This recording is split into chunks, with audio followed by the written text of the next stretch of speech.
环球大战线深入世界最前线，全球各地的观众朋友，大家好，我是叶思敏，欢迎来宾，清华大学讲座教授张延廷将军。思敏好，大家好。台大哲学系教授苑举正老师。思敏好，各位观众朋友，大家好。陆军退役少将李正杰将军。思敏好，各位观众大家好。好，观众朋友，赶快来关心中东的情势。今天特别来关心到的是，很不幸的，在这一场美伊战争当中，美军他的死伤数字不断的暴增当中。今天持续的来关心伊朗，他击落了在美军这边部分的加油机之外，还狂轰美军基地。另外，穆吉塔巴最新的最高领导人，他也宣布了，接下来要封锁荷姆兹海峡，轰炸美军基地，这些动作会做持续。中东战争持续的引爆当中，好，今天要来看到的是穆吉塔巴，人家说他消失了好一阵子，但是没有想到呢，这一回他在社群媒体上还用了蓝勾勾啊，赶快来放话。他说，接下来他会把荷姆兹海峡给封锁之外，还会持续的大力道对中东的美军基地发起猛烈的打击，誓言他要为他的父亲来做报仇。美伊战争爆发之后，伊朗它始终它的力道看起来到目前为止没有减缓。我们要来看到，确实也造成了对于美军来说是非常高的代价，有非常高的一个死伤数字。我们要来整理一下目前为止的最新进度。首先，在13日这一天是发现了美军的空中加油机在伊拉克的西部坠毁了。这是伊朗说的，主要就是因为被导弹给击落了，造成机上6个人全部都罹难。伊朗说完之后，美方则是反驳，他说这一起意外并非敌对的攻击或者是友军的误击，那真实的状况是什么呢？至今还未明。另外，我们要来看到在海上了，福特号在红海12日这一天发生了火警，2名水手受伤。另外是最新消息，伊朗革命卫队称的，透过导弹跟无人机的攻击，对林肯号造成了重大的损伤，令航母失去了作战能力。这是最新消息，来自于伊朗革命卫队最新的说法。所以目前看起来有2艘航母，根据伊朗的说法，都是受到很大的影响的。持续来看到伊朗的攻击，还包括了在11日这一天，狂轰了美军在科威特的基地，发射的是2枚的飞弹，美军超过140个人受伤，当中有8个人是重伤，非常的严重的，包括了造成了脑外伤，还有弹片伤、烧伤，有人还需要截肢。另外，伊朗的无人机也袭击了科威特这边的美军设施，初步的统计有6人死亡，多个人受到重伤。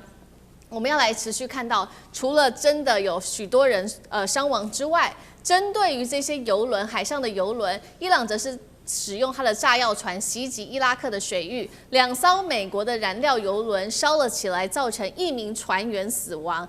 再来看到海军基地在巴林的部分，就是主要是美国的第5舰队的所在地，这边的海军的基地也被摧毁，它的关键设施，美军的战力现在也都受到了影响。再来看到的是来自于战场上的军人，美军是这样形容，他当时参加了这场在科威特的战役，他回忆当时的状况还是余悸犹存的。他说，当时的掩体外浓烟四起，火光漫天，场面疯狂混乱。他被弹片击中之后，脾脏受损，手臂、脸都受创了，脸部神经损伤到现在都难以微笑。他说，正在努力的治疗，并且恢复当中。川普最新发文，我们带观众朋友来看到，他说美国正在全面的摧毁伊朗，扬言今天等着看这些疯狂人渣的下场吧。他还说，身为美国第47任的总统，能够杀死他们是一种莫大的荣耀。这是来自于美国总统川普的最新说法。好，我们先来看到这个是空中加油机被击落所代表的意义是什么？美军在中东的空优远程打击，难道受到重创了吗？张将军怎么看？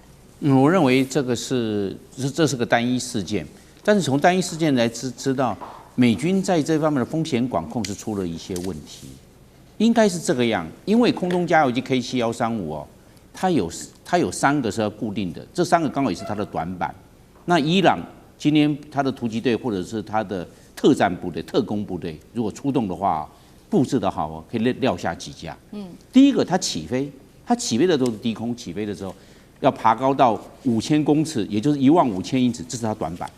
因为这是肩射式的地对空的飞弹，可以把它打下来。那上面载满了油，它可以载多少油呢？载60公吨的燃油，相当多，就是60公吨在11万公升呐。那因为油比水轻，然后这个时候它是固定的机场，因为 K713我要给空中加油机加油，然后再去执行空中加油，这个有相关的设备，不是每个机场都有。那它是固定的机场，所以伊朗就要知道美国的 K7135还有美国 KC46在哪几个基地被伊朗知道了，那准备特工部队专门等它起飞就把它这个地对空刺针飞弹就去了，或者沙姆六飞弹就去了。这个人稀释，这个很容易潜入。那第二个，它返航的时候它也要下降，现在到5000公尺的就15000英尺的时候，它固定航路加入 IP 点，然后进入到5边准备落地，这个阶段是它最脆弱，这可以延伸到30公里外。你的幅员那么大，你怎么样去守？他说有一个拿着刺针嘛，等到情报来了就把它干掉，这是它短板。一个是起飞，一个是反降。那第三个短板在空中加油的时候，那空中加油的时候是最脆弱，因为它在旁边给旁边战机加油，2架到10架，因为他们这是空军。空军用的是软式加油，海军用的是硬式加油。软式加油，这在软加油的状态之下都在飞行，不能乱动。你乱动的话，两个在空中相撞会有扰流。那还有那管子一卡住，当然它管子一到某一个力量还会脱锁，自动脱锁，也会为了安全保障，它有这方面的设计是没问题。问题是在空中加油阶段，它怎么等到？这时候这个美国的 K713要不要开敌我识别器？要开，要不然怕误击。你开误敌我识别，别人也会知道你在这边。那现在你也知道。无线电一定要通信，它通话够连。那你也知道，无线电是不保密的，因为有木瓜族，有火腿族，也有我们所讲到的这些所听到的那些，对的这些无线电的玩家，他就知道，通信了，现在在加油了。一给那个特工人员又等到了，都有可能呢。因为所以我们这3个拦截点可以给这个 K713有致命的，它只是撂下其中1架，是那几个固定的，他都会知道这个是固定的几个机场。固定要起飞。现在就是说，所有的以色列出任或美国出任都要空中加油。为什么？因为伊朗啊，它整个东西的宽度是2500公里。它现在你从波斯湾进来，你要不要炸里面的？外面的被你炸完了，里面要不要炸？要。那你从以色列到伊朗1000公里，再深入1500公里，你就飞了2500公里。那你回去也2500公里，有5000公里哎，空中加油好几次。没有一架战斗机可以飞5000公里的。对。轰炸机、运输机可以，战斗机全世界还没有说有一架战斗机可以5000公里，没有，它这个油量有限，一定要空中。那你是不是空中加油的走廊被伊朗知道了？你空中加油廊在什么呢？固定在那个地方空中加油，那个地方比较安全，但是却漏了短板出来，让伊朗掌握。伊朗特工人员、特战人员，还有他的潜伏的敌后部队，就实施狙杀。所以这是第一架，所以我认为美军一定要特别小心这3个拦截点被伊朗所掌握。好，这个是第一架第一架的空中加油机被击落下来，被美军视为是很重大的一个挫败。那另外一方面，我们刚刚讲了嘛，这个美军的基地很多个基地都被轰炸。根据伊朗的说法，70%的美军基地在中东都被轰炸，到底怎么回事？尤其现在看起来，美军的重大伤亡的数字在这个时候突然间慢慢的浮现出来，越来越多，这是一个转折点吗？将军怎么看？如果说是按照科威特这个受伤的士兵希克斯他的回忆，记者去访问他回忆的说法，我觉得美军这个现在一点那种作战的警觉都没有，因为这件事情发生，美军以色列是在2月28号主动对伊朗发动攻击嘛，那你已经对人家开战了，你这些士兵怎么在这个你的基地里面一点防备、一点那种战情、一点敌情观念完全是没有。按照他的叙述方式是什么呢？他在那边，他看到先是听到声音听到有飞机的声音很大声过来，然后他抬头一看，他看到有一架飞机往他们这边冲过来，紧接着就爆炸。那我们从他的叙述里面，我们第一个知道，这美军在科威特基地，他们把它当度假。他们之前认为说到中东去是在度假，那边是很舒服的世外天堂，比在美国本土还舒服，所以他们完全没有那种战备警觉，那仗都已经开打了，你们居然还在这边一点这种钢盔也不戴，然后防弹背心也不穿，然后还在那边跟在度假一样，那到底被袭击的当时你们究竟是在喝咖啡还是在怎么样不晓得但是照他所叙述的，并不是在执行战备任务，这是第一个，我觉得他没有敌情观念。第二个来讲的话，这这个无人机我们都知道，它叫做见证者136，在俄乌战场上，连我都知道，他们把它戏称为什么叫做小摩托啊？为什么叫小摩托？就是它声音很大声，它是那种就是50cc 的这种摩托车引擎在发动，所以它老远就听到声音，这个士兵也听到声音。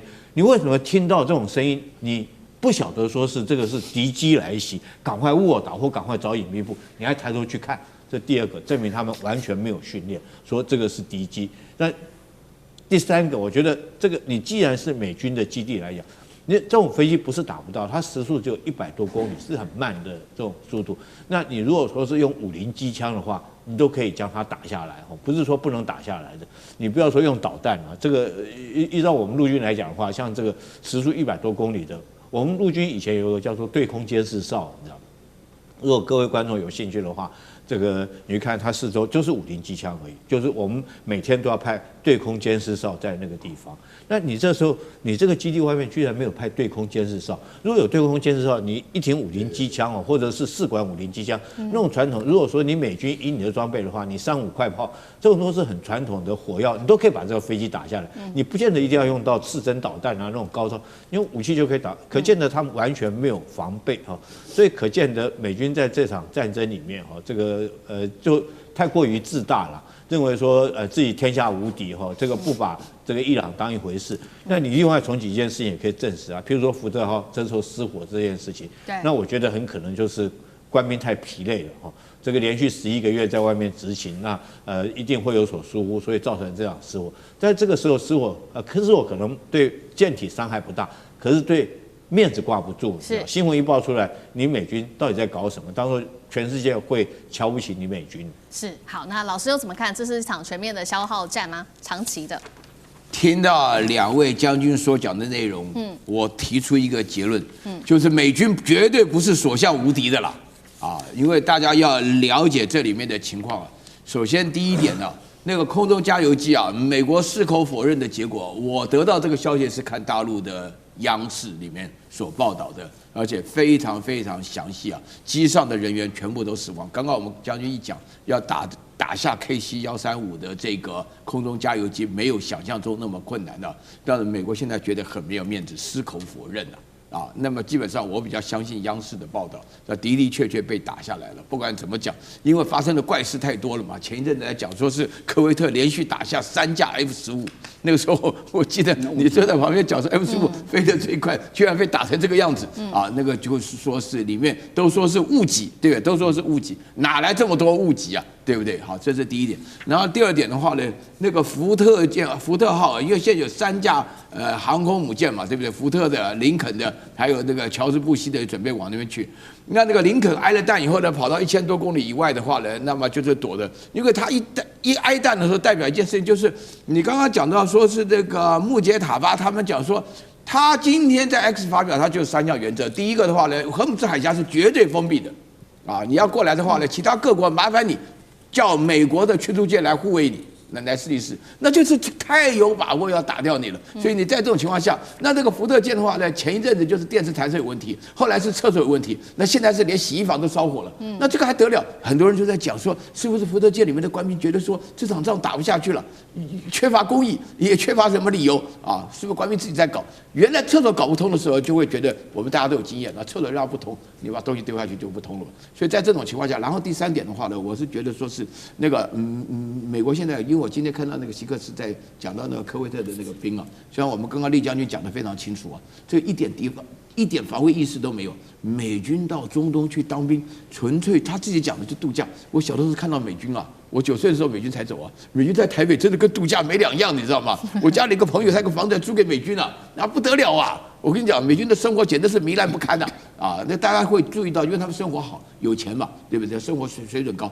可是呢，在这种情况下来讲，你到了科威特，用度假的心情来面对一个惹到这个穆杰塔巴这种家国仇恨这么深的圣战，请大家记住啊，对于这个伊斯兰教里面的什叶派教徒来讲，把这个哈梅内伊干掉，等于是把他们的心中的神干掉一样的问题，你就可以了解到这个仇恨已经深到一边这么恨啊，另外一边这么轻敌，那这个仗怎么打嘛？